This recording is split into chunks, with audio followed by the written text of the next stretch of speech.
जब ले छोड़े हवा हर मोला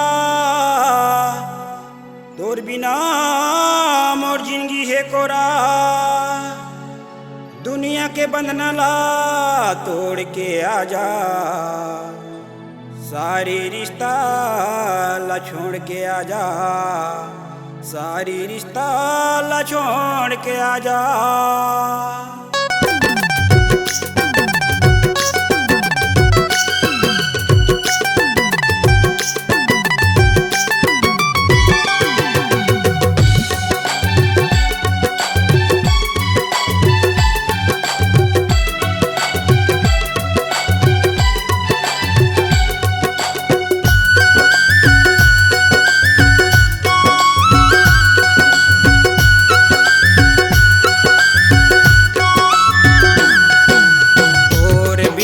सजनी महर कैसे जिया रे, पहली मिलन माँ दिल चुरा ले हंसना।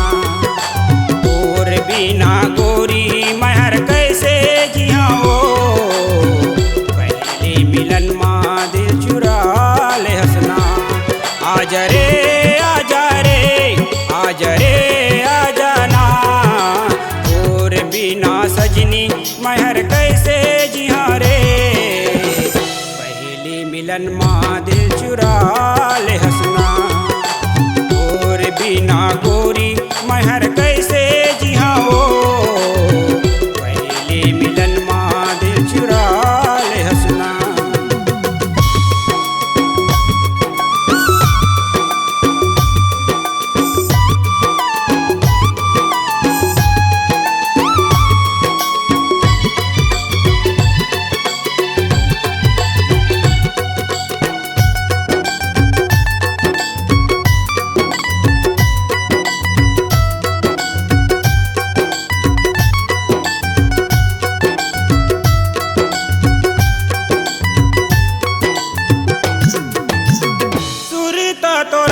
बस गे जैसन तरिया में पानी वो, तोर बिना मोर जिंदगी अधूरा है, पूरा कर दे रानी वो। सुरता तोर ऐसन बस गे जैसन तरिया में पानी वो, तोर बिना मोर जिंदगी अधूरा है, पूरा कर दे रानी वो। तोर बिना मोर जिंदगी अधूरा है, पूरा कर दे रानी वो। सुनना सुनना लागे तोर बिन सारी दिन रात, झन कर नया जनाया। और बिना सजनी महर कैसे जिया रे, पहले मिलन माँ दिल चुरा ले हंसना।